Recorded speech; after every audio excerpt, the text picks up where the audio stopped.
Recording. No different. So panelists are here. And we can at least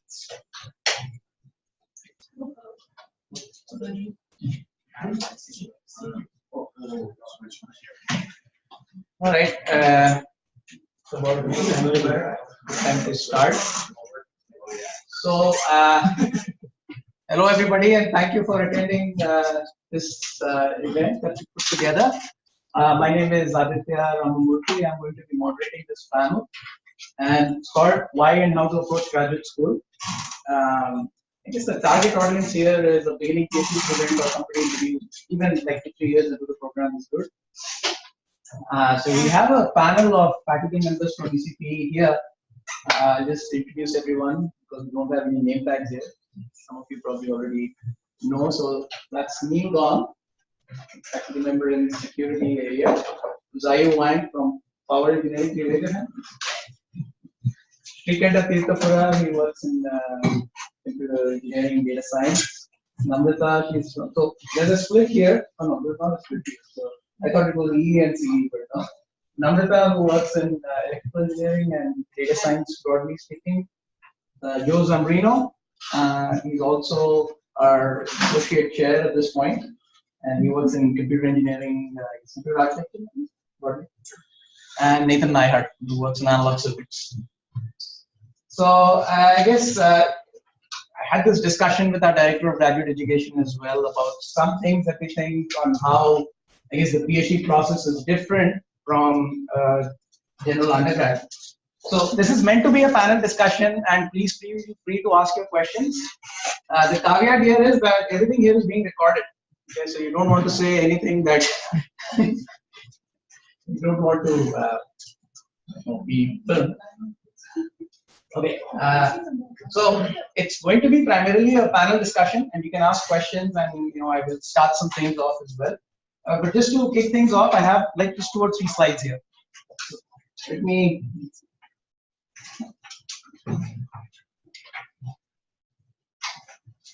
Okay, so what are the aims of this discussion? So broadly, what is this panel discussion about? So what are some general expectations from graduate students? And again, here when I say graduate student, I mean more from somebody who's on the person who's on a PhD track. And how do these expectations really differ from what you did in a bachelor's degree? So, and when I say general expectations, it's your advisor's expectations from you, and perhaps what your expectations might be. There might be some kind of a mismatch, and this discussion is just serving to maybe clarify what 6 faculty members think about the entire PhD process. So just to maybe, this is a teaser, so a 4.0 GPA in a PhD program is neither necessary nor sufficient for success. Okay? So it's something to keep in mind. I mean, it's not just your course GPA that matters. Second of all, a PhD advisor, as the name suggests, is really meant to be an advisor. It's not somebody who has either all the answers, but also more importantly, as I learned somewhat later in life, that PhD advisor may not necessarily have all the right questions to ask either. So that's something to keep in mind. So PhD is about asking questions, not just about answering questions, but also about asking perhaps the right questions. The second part, I mean, broadly, what are some traits and skills that are important for success in graduate school? And as you can see, I put this in here, perhaps more importantly, how to stay sane in graduate school. So kind of think about that as well. So you don't really need to be a genius to succeed in graduate school. None of us here is, at least not me. And again, like I said earlier, it's not really about taking courses or doing well in them. There are some perhaps cliched phrases here about what you need for success, maybe perhaps being tenacious, being creative, working hard. This one I think is perhaps an important one, cultivating a thick skin, because you will experience rejection in the form of in many different forms. But making good presentations, writing well, being organized, managing your time, all these are important skills, and I'm hoping some of the panelists will bring these topics up in their discussions. So I'd like to maybe start this thing off with the first thing that I said. So what are some general expectations from graduate students? So maybe we can start from perhaps from Nate on this side. So I mean, at this point, I'd like to just start the panel discussion. Yes, question. Let's also welcome some of our undergrads who I see in the room. It doesn't hurt to learn stuff. You're ahead of time. Sure. So yeah, I mean, sure. Just went out to all the undergrads as well. Yeah. So, yeah. So this is a right. But I'm just saying, just to get an idea of what graduate student life might entail. So show of hands might be nice for the audience. I'm personally curious. How many here are currently undergraduate students? Okay, and how many here are master's students? Right. So how many of the PhD students do we have? That's pretty equal. Nice third, one third, one third. So I think there should be something for everyone. So yeah. So what are some general expectations, and maybe we can go through. So I guess in terms of expectations that I have, I think each is right in the sense that a 4.0 GPA is I don't know. I guess I approach that by asking or saying I have been asked for my graduating GPA once I got my PhD. I don't think I've ever been asked what my graduating GPA was. PhD. You have to meet certain requirements, which is important. I think by virtue of being a PhD student, you probably already are the type of person that wants to do well. But it's not about the grade; it's more about the process, I think. And so I would say my main expectations are students need to read a lot. The best researchers are those people that read a lot of papers in a lot of different fields, because most of the really big kind of discoveries, I would say, are discoveries where people have taken a couple of different fields of discipline or solutions from different areas and applied them in their own research. And that doesn't happen magically. That only happens by reading a lot of papers and seeing a lot of things that other people are doing, not just in your own field, but in other fields as well. And then my other big expectation, I guess I have two others. One is communication. You have to be able to communicate not only what you're doing, but kind of why you're doing it, why it's important. You can have the best amplifier or whatever in the world, but you can't tell people about it, and it doesn't matter. And that's a skill that we have to develop. Writing well, or giving good presentations, or even just how to communicate technical ideas is not something that we're just born knowing how to do. So you have to practice it. And then my last one is, this is kind of a technical thing, but I guess it's whenever you do something with regards to research, and so I'm a circuit designer, so whenever you're designing a circuit or solving a problem, have an idea of what you expect to happen at the end. Basically have, maybe hypothesis is the right word for that, but you don't ever want to be in a position where it's, just try something and see what happens, because something will happen. But the question is it relevant or significant or not? So, have an idea of what you're doing when you're doing circuit simulations or you're writing programs, and have an expectation that you can then look at back. Maybe it's wrong, and that's fine, but at least you have some sort of expectation. And I'll mention there are plenty of seats still available. Yeah, they're all in front. front I spit a little bit when I talk, but not far enough that I didn't reach you in any of those seats. I think could be safe. Feel free. There's more chairs here. Yes. There's more chairs. Piggyback, if I can, on a couple of things that Professor Neihart said. And our perspective is similar in some ways and a little different in other ways as well with regards to a couple of things he said. For me, what's pretty fundamental in terms of navigating the PhD process, but I'll say research in general, whether it's undergraduate research, master's research, PhD research, it is by design, I think, fundamentally different than what it takes to be a successful student in a given class, right? And then similarly, the mentorship and the advice I'm able to give for a researcher is also fundamentally different than the mentorship and advice I give to someone taking my class. When we teach a class, be it 100 level up to 500 level, there is some room for creativity, but for the most part, when we create an assignment or write an exam question or even assign a project for the class, at least for me personally, I generally have a pretty good idea of what success looks like.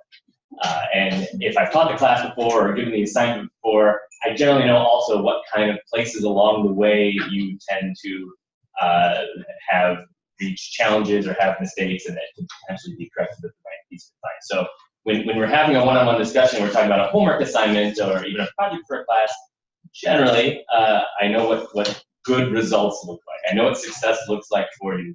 But oftentimes, I think if it's an interesting research project that you're working on, and the level of novelty very much varies depending on the nature of the project you're working on, but in general for research projects, if we're sitting and we're meeting and discussing about where that research needs to go, or what experiment you actually need to run, or having a hypothesis is always a good thing, as Dr. Neihart mentioned, but what the exact right hypothesis should be for that experiment.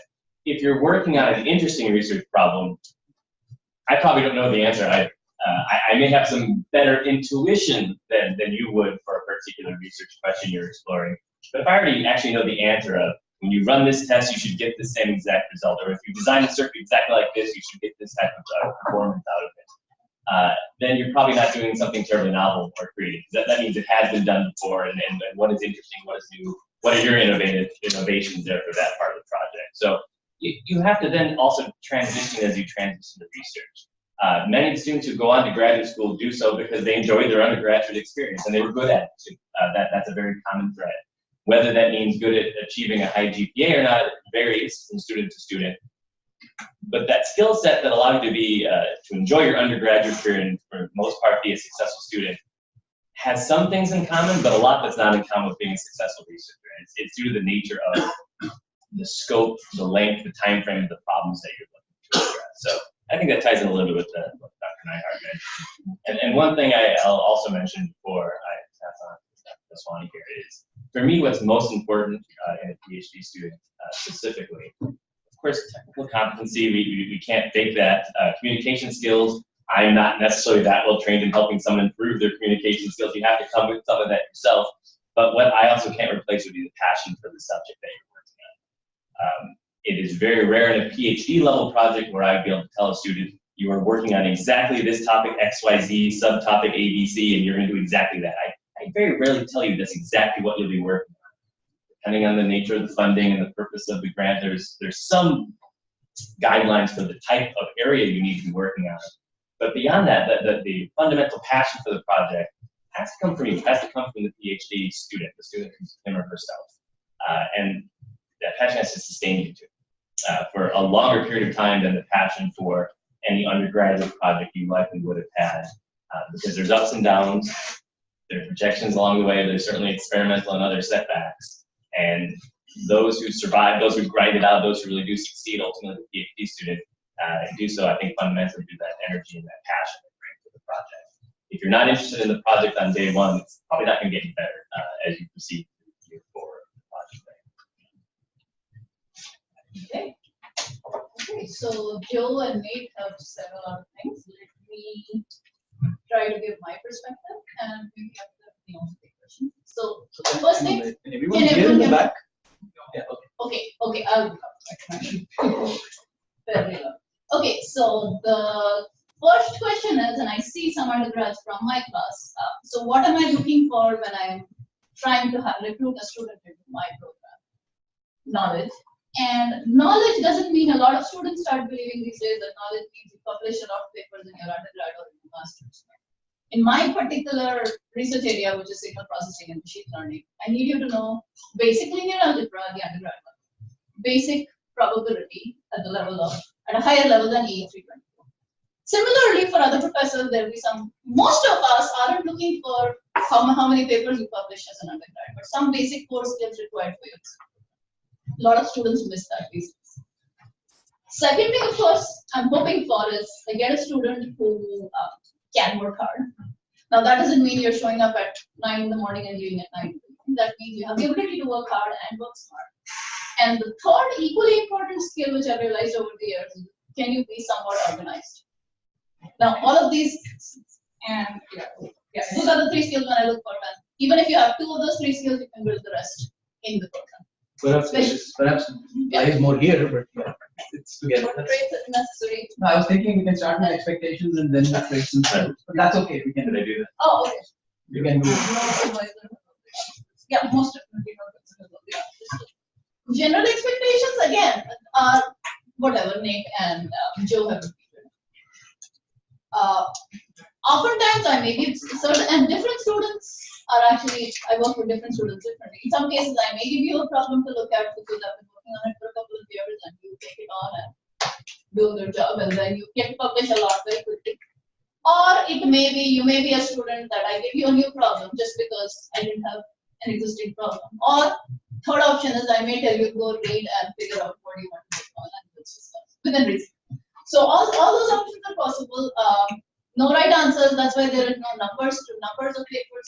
And people realize that if you started on a brand new problem, you may not publish as much as if you are finishing off a problem. So the expectations in that sense are different. In terms of time commitment, the way I look at it is you're paid for 20 hours a week, but then you're also getting a PhD. So a little more than 20 hours a week. Most of us expect you to, like, nobody's counting hours. It's not an hourly job. So when you're working on a project, when you're actively working on a problem and you have some results and you're ready to, you're getting, when I'm working on it, I expect you to work way more than 20 hours to get it done. If not, it goes in bursts is what I would say. And that's how my PhD went. That's how all my students' PhDs have gone. It goes in bursts. There's a period of a month or two where I would expect you to do a lot of work. And after that, it's good if you're doing the work, you're learning more, but I won't be chasing you every day. So it's in that sense, it's very different from undergrad. It's also very different from a job. And that's also why you guys, as an engineer, you could make way more money than if we pay you as a grad. It's different. There's a lot more flexibility, but there is a lot more responsibility that comes with it. Grad school follows you on weekend. I don't expect students working every weekend throughout the year, but when occasionally we are working on something that needs to get done, I do expect that I'm working that particular for those 4 weekends in the year.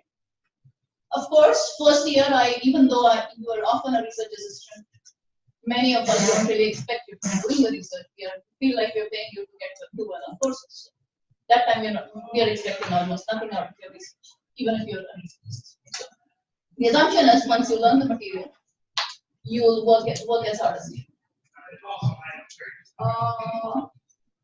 What else? I think that's. So, do we have any questions at this point? And then maybe Srikanta and Zhaoyu and Neil would also. Any questions from the audience at this point? Yes. I've heard mixed feedback with respect to the GPA when it comes to the PhD.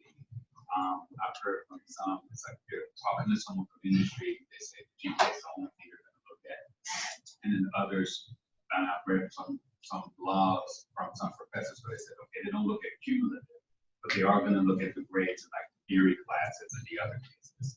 So, all right, so let's say hypothetically, we start off grad school, classes do not go well. Theory just doesn't stick. Practical does, code works, but not the theory. How important does the GPA play in case one, an industry like a research role, versus case two, a professor position? So maybe you're Manamaran student, right? I am. Yeah. So maybe can you take that question and also. So I think that the GPA is not a big thing. The GPA is not an important number for the most part for a graduate student or PhD student. It does seem to be important that GPA is very low, because that means that somehow the courses didn't go well for the student, and it's not common for a graduate student to have a low GPA. For a PhD student. So, on the other hand, whether it's 3.5 or 4.0, I don't think it makes a huge difference. A graduate student who goes to a job in industry will have to settle for a project and the great thing that she did with the project very well. And if she didn't do that, then maybe the GPA does matter. But I'd rather have her do a great job with the project and explain it really well so that the GPA doesn't even come into question. So I think that you shouldn't let the GPA become a factor by the course of your research project. Yeah, and I guess, can I add something? Yeah, please. So it's, I think, sure you hit it on the head that if a GPA is quite low, that's would be maybe a flag. But if it's reasonable, probably not an issue. People are going to be more interested in what kind of research you did, what kind of project you did, and how it relates to their product. And I would say that it's kind of a continuum. GPA matters quite a bit for undergrad. For a master's degree, if you're going into industry, it's not quite as much as a master's, but still matters somewhat. For a PhD, it matters the least, I would say. It seems like in terms of what one advertises on their resume, like every major life experience tends to reset to the previous ones, and certainly for GPA, that's the case. So if you had a somewhat okay undergraduate GPA and then went on to master's program, to me, that and many resumes think that's sort of a reset. Why does someone care about their undergraduate GPA where you now have this master's degree? From that to PhD, I think that's also the case. But for individual GPAs of our own graduate students, I don't think anyone is even that aware unless there's a serious issue. And the graduate college, for that reason, defines bad GPA quite harshly in that sense. I don't know what the problematic range is. It's even like a 3.0 is also problematic. So the expectation is generally you're in graduate program, you're getting A's and A minuses in your courses because you're here for the right reasons and you want to be in those. They're all elective classes in that sense, right? You want to be there. But for my own students, I don't know this. Sheehan, what's your GPA? You want to advertise it? We'll put him on the spot. He's sitting there in the back. Andrew. Okay. So, Andrew was professor, started in January. My previous job in last December, I worked at Lincoln Laboratory, which is a little bit between that and the industry. What I did there was recruit new people full time. When I looked at PhDs, I encouraged PhDs. I wanted to know what your research was, and I wanted you to give them tell me what your research was, and like that I can understand. This was also some certain skills we look for, like did your research project involve whatever you know for us, test process group? Did you do some of those things on your project that fit well with the jobs you're looking for? But more or less, it was more about your research, not about your GPA. I think a lot of that was because I had a PhD, so I do that. I think a lot of jobs that you'll go to when you have a PhD, your recruiter, or at least your interviewer, or somewhere along the way, somebody probably else has a PhD and they know that. If you're trying to get a job with somebody who has a bachelor's and a master's, they might care more about your PhD GPA just because, frankly, I don't know what their value is. Really, I guess what many people here are trying to say is that, so if your question was something, okay, so if you maybe didn't do well in some of your classes, but you had some outstanding research, let's say. If you're going to look for a job in a certain area, they're probably going to look more at what you did in that research project, and if you did that job well, they probably won't care a whole lot about it. And if you have bad GPA and you don't have any research, then that could be a problem situation, I think. It also gets weeded out, I think, in the interview process. Because for circuits with a PhD, I interviewed at Qualcomm, and it was a 9-hour interview. So regardless of what my GPA was, they knew what I knew and what I did.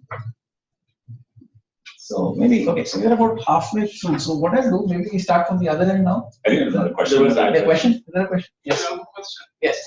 So actually, sometimes when I was doing a PhD, I always found a problem where I want to come back to a new problem or new research area. Sometimes I found, something is pretty new, it's really fascinating, but I found I already fall behind the other researchers in the world.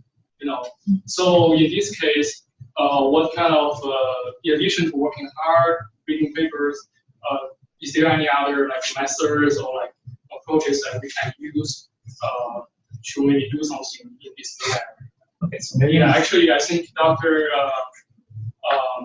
Namrata also mentioned that there are maybe 3 ways. The first is they can continue to use some previous result and get some publications. But also, she mentioned like the third way that when there is a new research and a research problem, then I also want to know what kind of methodology, is there any like methodologies or some easiest way that can quickly catch on others? Maybe Neil, do you want to take this question? So Neil started, oh, you was on his phone, so you just maybe so I can take it. I think the question is, if you have, you want to do something very new, and but someone has already started it, and when you just start, you're afraid that you will lag behind, right? That's your question. Well, even you're dealing with old problems, this problem also exists. So you should know that every day there are tens of thousands of researchers like you, and you are here doing similar problems all around the world. So this always happens. So what you need to do is do a thorough literature review, understand the problem, and try to find what you can do to improve their work. Okay, it's not bad. You found someone is working on it or has already done something. That's good sign. That's showing that's positive. That's showing it's a real problem. If in the whole world you are the only one doing this problem, maybe it's not a problem. Oh, you know, I mean, maybe it's a non-existent problem. So it's always positive that you found existing literature that are relevant to your question. What you need to do is just to improve. Try to see what they have done, what's your idea, trying to find some combination to improve the existing methods. Okay, we don't expect you to really have to win the Nobel Prize. That's not our expectation. So don't worry about that. As long as you can progress, you have improvement of existing methods, and you show that you are doing better, somehow doing better than existing research, then you're qualified for a PhD degree. So that's what I'm thinking. Of course, it's great if you can win the Nobel Prize some decades from now, but that's not our expectation to hire PhD students. Right. So that's what I mean. And I think go back to this question. Of course, we don't expect. I think this question has two interpretations. One interpretation is when we recruit a PhD student, how we evaluate your package. So that's the first question, right? So for that question, what I care more is where you come from. What's your area in the past? For example, you're doing, let's say, chemistry and chemical engineering for 6 years, and you're coming to do power system. So I tend to ask the question why, and do you have enough background to support your objective? So that's the first thing I will ask. Do you have enough background? Second thing, of course, we will look at your GPA, but other professor side, unless it's really low, that won't trigger any flag. But if it's 4.0, of course, I will be, I'll be impressed. That's good for you. But if it's a 3.8, 3.5, does it matter too much? No, I think it's okay. It doesn't matter too much. And the third thing I will look into is that do you have any research experience that's relevant to my research and to my ongoing or incoming projects? So that's, you don't have to really publish a paper. Of course, publishing a good paper will help you. Here is one thing you need to be careful. Don't publish low quality paper. That will only hurt you. Okay. If you publish a low quality paper, publish 10 low quality paper on low quality journal or conference, that will only hurt you. I would rather choose another student without any publication, because that shows me this student may have some potential to improve. But why you publish in a low quality journal with low quality papers? So don't do that. Okay. Quality really matters. So these are three things that I'm really, care about. And of course, we'll do an interview. During that interview, we really want to know your personality. Personality means how you interact with people. Because as a PhD, you're not only doing research in your office, just in front of your computer. That's not the case. You need to communicate with your advisor. You need to talk with your, peers, and you probably need to present your work to the sponsors or to at the conference. So we need you to have some kind of personality that's active, actively behave as a PhD. Of course, it can be improved later, but if you do have that already, that's a plus. And another interpretation of this question is that if you are already a PhD student, what do we expect from you? At that stage, we need you to have, for me, I think I need you to have self-motivation and independent research. Okay? Self-motivation means you know why you are coming here, spend 3 years, 4 years, or 5 years working with us for a degree. Is that because you want that degree? You want to become a doctor, what? Or you just don't know what I should do, so here's the opportunity, let's try. Or you really want to explore some scientific and engineering factor and improve yourself. So that's you need to figure out, okay? So, and we are here to help you, your advisor, your peers, your classmates, your friends, they are all coming here to help you, okay? So you should know that we are trying to help you build your career, be successful after your graduation, do whatever we can. So, but on the top, the first thing you need to know is why you are coming here. Okay, and the second thing is that you must do independent research. Independent research does not mean you will receive zero guidance from your advisor. No, you will receive enough guidance for sure. But the bullet point here is that most of the times we don't even know the answers for the questions. That's why we explore. If we already know the questions, there's no sponsor support you, right? So we don't even know the questions. And it's true that sometimes we don't even have a clear definition of the question. So you and your advisor should work together closely to define the problem and try to solve the problem together. Don't think that your advisor is a god. Everything he said or she said is must be correct. No, in many cases it's not true. We encourage debate and discussion. Okay, that's highly encouraged. And sometimes that discussion will lead to new ideas and help you to publish papers in the future.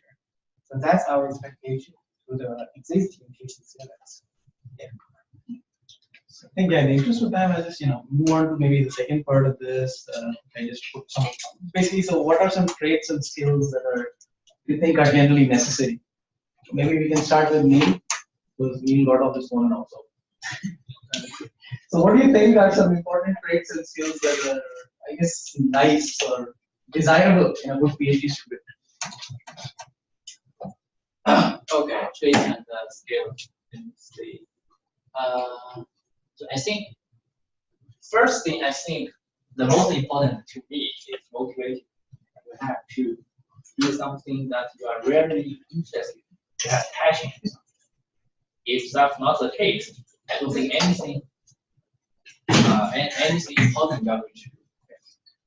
So for this one, I think first when we apply for PhD, ideally we can apply for a PhD advisor that is doing some research. I am very interested in it. That's first choice when we apply PhD student. And then after we enter into the PhD program, it may not be the case. We may have an advisor who does something I am not interested in at all. So what should we do in that case? Of course, you can switch to another advisor who does something you are very interested in. Or you can also work together with your advisor to find something that you are very interested in, and your advisor is also willing to learn that thing together with you. So I think for me, the motivation part is very important. Like in my research group, I usually give several choice. Okay? If student one is not interested in project A, then we do project B. But overall, it's still in the same big picture. Okay? But we may have some freedom. So I think that motivation is, to me, is very important because it leads to you to work hard to think those things. Okay, so that's motivation. Second one, I think in terms of skill, I think reading is very important to me. So like I think when I was a graduate student, okay, some senior PhD students and fact members told me read as many papers as possible, especially when you are in the first or second year of your PhD study. So I can tell you some stories. So I got my PhD from Coover. In my first year, I worked with a biology professor. He is already very senior, 70 years old, and he still reads several papers every day, and he can even take notes. And I think he inspired me a lot. And my advisor also told me, hopefully you can read a paper every day, on average. Okay? So reading many papers is very, very important. So that's the first question. But what papers should we read? That's the next question. What papers should we read? Ideally, we should mainly read papers that are published on top journals. Okay? In your own research area, you know there are some top journals, top conferences. Mainly read those papers. That's the first thing. Second, you should also read papers on top venues from other research areas. Okay? Reading papers in your own research area is not enough because everything is talking about some topics probably you are already familiar with. Okay? But in order to do something really innovative, you have to also know what happened in other research areas. Okay? And then you may have something very innovative. And not just reading paper as a PhD student. Okay? For example, probably we already have good papers 10 years ago, 20 years ago. They are very impactful papers. They're not published recently. I also strongly suggest you to read those old papers. Impactful paper. What does impactful paper mean? Probably citation. Okay? You can look at Google Scholars, look at those top researchers, what are their highly cited papers. Even if they were published 10 years ago, 20 years ago, you still should read as many as possible. So I think that's also very important, especially if in the future you want to be a researcher or you want to be a faculty member. I think the reading is very, very important. Also, when we read papers, we should critically read the paper. We not just appreciate, okay, this is an excellent paper. It's defined a new program, proposed an excellent method. That's not what we want. That's not what we want. When we read paper, we should also know the weakness of the method. We should also think about, what if I am going to do this project? I am going to do this research. What should I do? What should I do differently? How can I do better, right, than this current paper? So that's what we should do when we read paper. Not just read, we also should think differently. What's the limitation? What's the weakness of this paper? Can I add something real quick to that? Okay. One thing that I see that happens, it's easy to happen if you're reading a lot of papers. It's easy to get kind of boxed in because you read a bunch of similar solutions to the same problem. It becomes to the point where you start thinking that's the only way to solve that given problem. And so it's important to kind of step back and just keep perspective that just because 90% of the papers are solving a problem a given way doesn't mean that's the only way to solve the problem. And oftentimes there's some more interesting and elegant solutions if you just think about it from a different perspective, which is I think where reading papers from other areas really kind of comes into play. You can Namrata, Yeah. something? Yeah. Can I add one more thing? It's great to read about it. And at least in some areas, book, it's good to have breadth. So you read, you should also know how to read smart. You can't read a paper in 20 pages. No, you can't even read a paper each day. Different areas. Content papers, you can read. I think it's important to read a lot of papers to get a sense of what's going on, but it's also important to pick a few, and very often your advisor can suggest which ones. They could be in the top venues, sometimes they are not, they could be in some venue, but they should be really good. Read a few papers really carefully, where you don't just think you understand, you really understand. So that's the one thing, remember, especially if you want to join academics or even in industry. You want to be able to know when you know something. So that's one thing you should get out there. And you should also know when you don't know something. I think that's very important. It's important to be rather honest with And the yourself. last slightly controversial thing I should say is, occasionally papers may not be correct also. Just because something doesn't make sense doesn't always mean that you're not correct. Yeah, I think. Yeah, so about what are traits and skills of graduate students, I think a lot has been said about that. Great point. And it's very good to read when you have a problem in mind.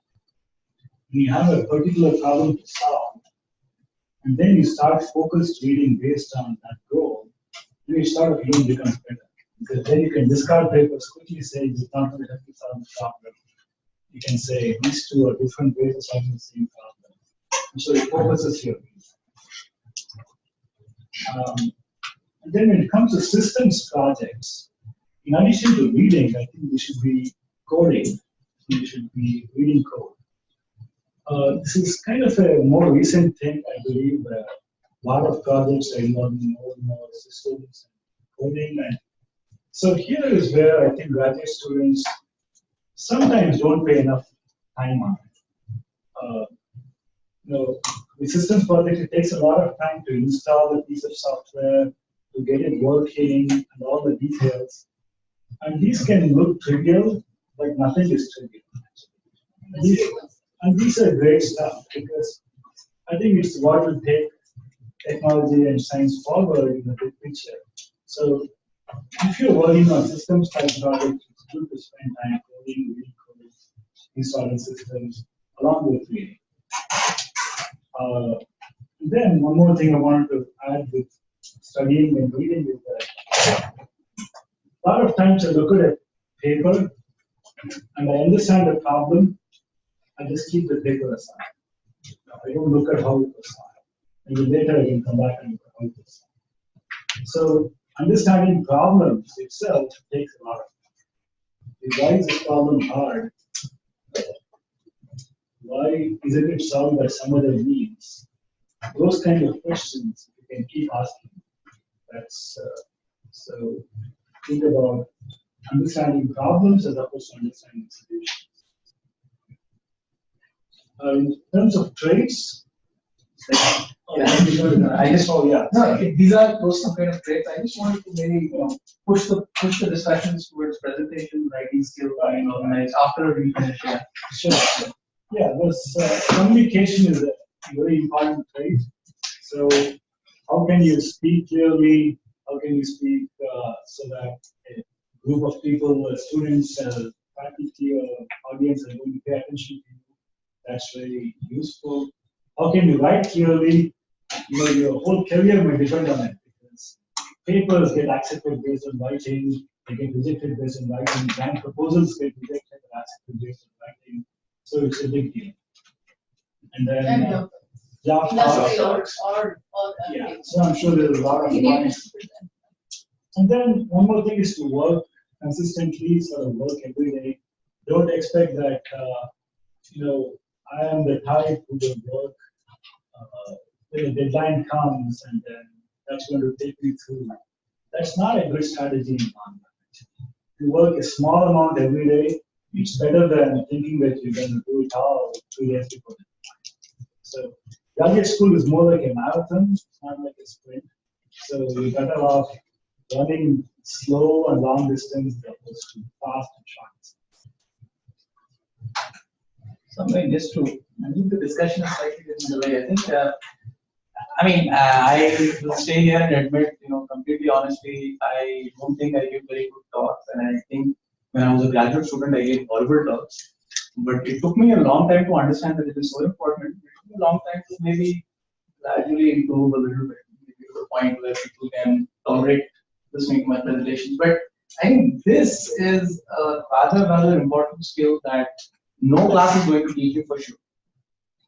And to be honest, many advisors also cannot. Nobody can really teach you this unless you do more of it by yourself and try to present and then realize it sucks and keep doing it and improve your writing. And these are some, I think, rather essential skills in graduate school. So maybe somebody wants to talk about presentations and writing. On that, in the seminars committee, so every graduate student has to do a seminar. We have been talking about you guys evaluating each other's seminars on both technical content and presentation. And whoever faculty member is attending also evaluating and coming up with a small word on putting the best up with the semester. So that should be enough. That should not be the only reason to do good talks, but yeah, maybe Joe can. Well, and I just wanted to, even partially going back to the previous question, but tying to that point as well. I think there's a fundamental difference between what is a trait and what is a skill, right? Trait is something generally inherent to you and your personality and maybe your upbringing as well. We can change our traits, our personality traits, other traits, maybe over a very large time frame. Skills can be learned, and communication is a skill. I think it's not a trait.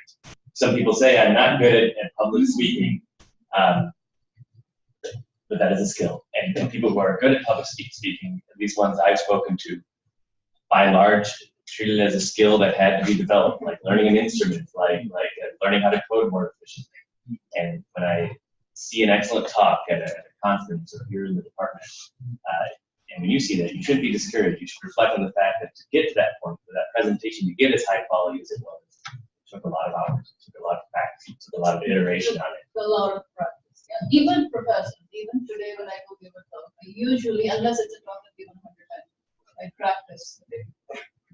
So if you're going for a conference talk for the first time, practice 3 or 4 times, get feedback from people and important. And if we separate written communication from presentation, oral communication, I think with the presentations, you would have enough opportunities as a graduate student to improve upon that. And it's not expected on day one you have to give a strong presentation. By the end of it, you should be able to give a strong presentation on your own given topic.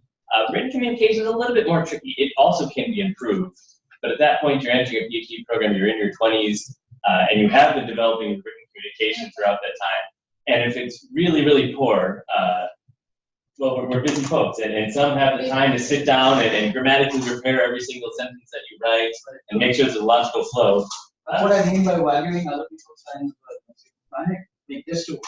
You can continue after this. I don't know, realize that you have to manage your own time, but you also have to value other people's time, so you can continue. That's right. Well, and when I was a relatively new professor here, I would sit down and papers would come in, and if the logical flow is okay, I can generally fix the grammar, fix the writing, give advice on how to fix and improve figures and visualization. If your logical flow, if you can't get from point A to point B to point C in the paper, that's a very difficult thing to fix. Let's start over and let's try this again. But as I've had more students and have more other responsibilities, many of your advisors and professors are unlikely to be able to sit down and say, hey, improve the writing of this and sit down and actually write it, edit it for you. Others may have different processes they follow, but I at least do it a lot less than I used to be able to do it.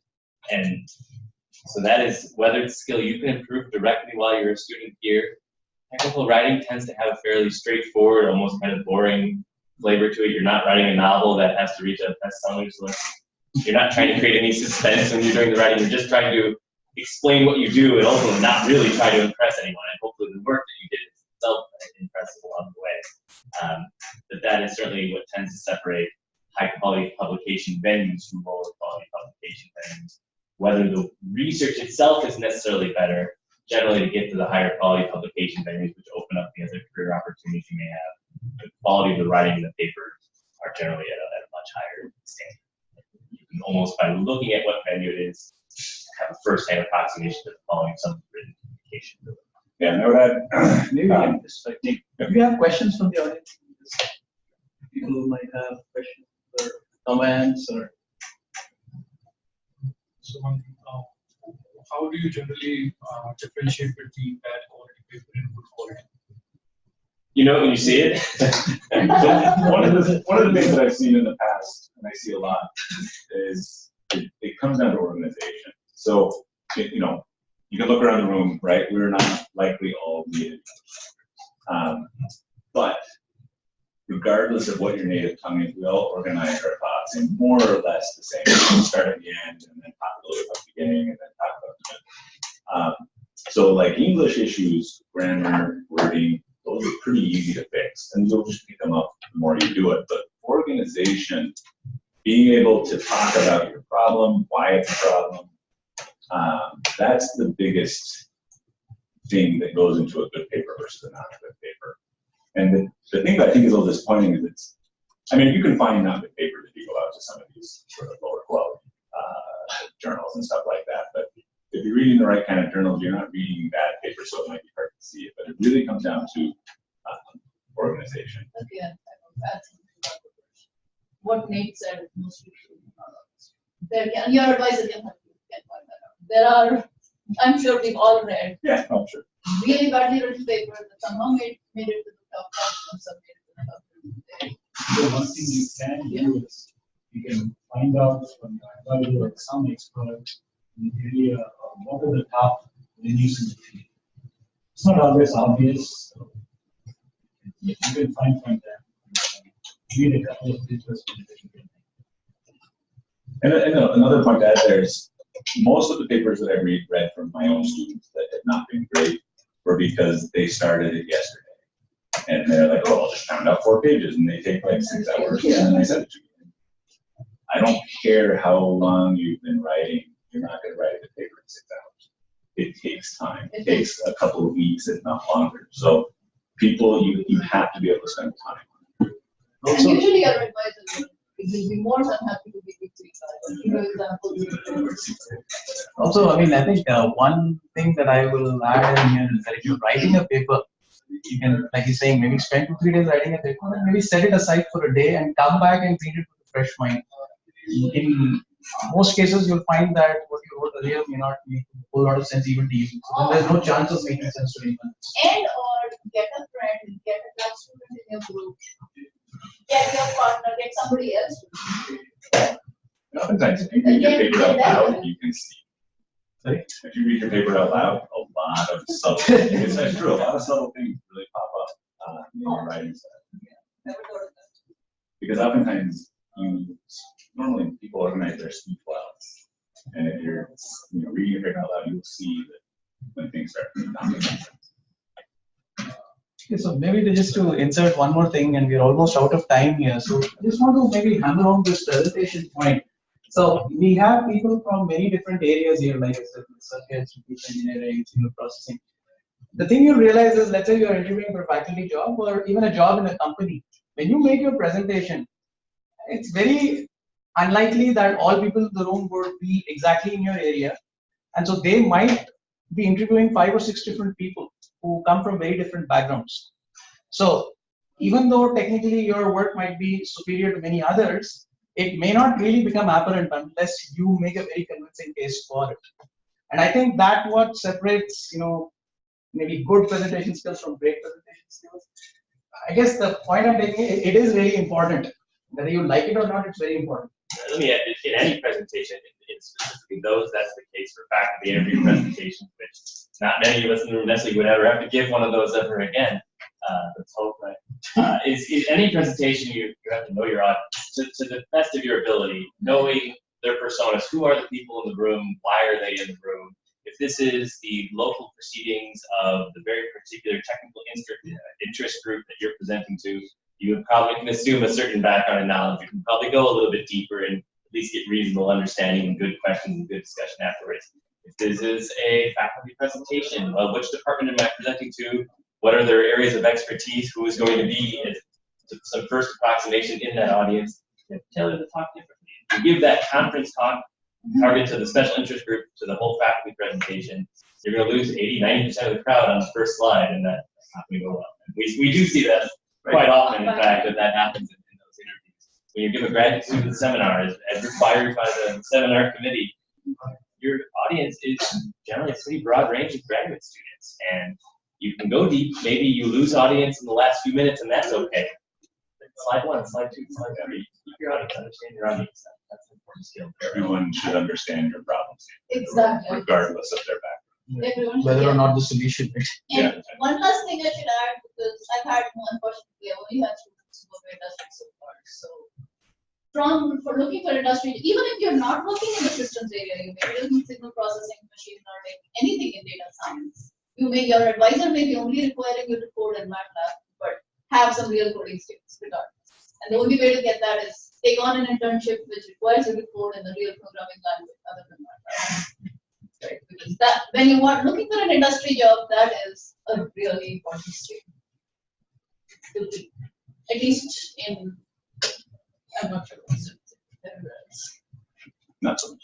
So I think we're kind of running out of time here. Any other questions? Yeah. So, any other questions from the audience? As a senior in here at ISU in computer engineering, Are you in my 491 class? yes, sir. Okay, okay, good. Sir, I like that. I had a question to all the professors. So when a student first contacts you for joining your group for a PhD or PhD basically, what exactly impresses you? Is it the work experience, any sort of skills, or for the first time? So I have to go, so let me add my one more thing first.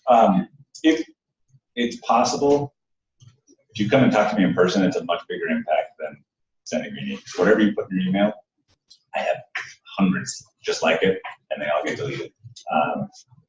Personal contact goes a long way. So I've got a meeting to go at 2, so personally I gotta.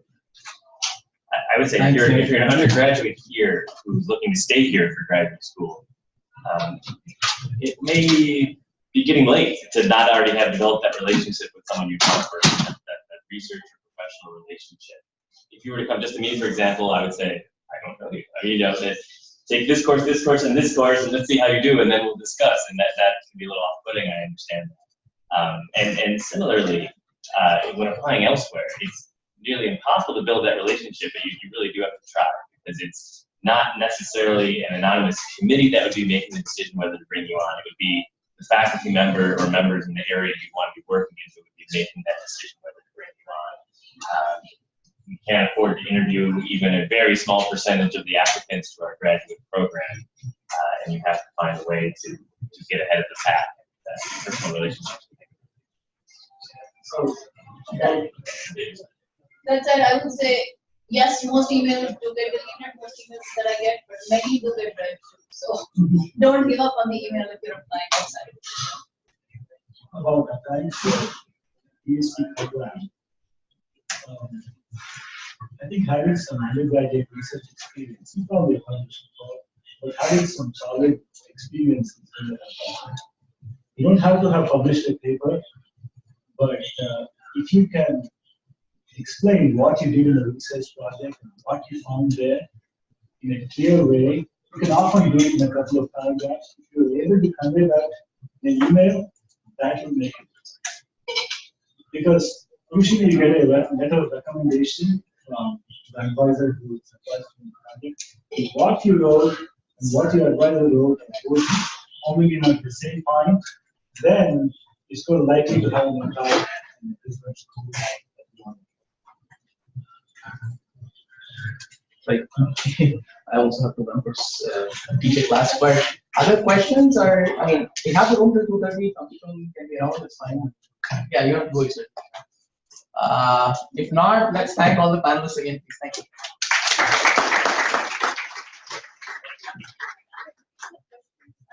People have questions, I don't mind. Thanks. Thanks. So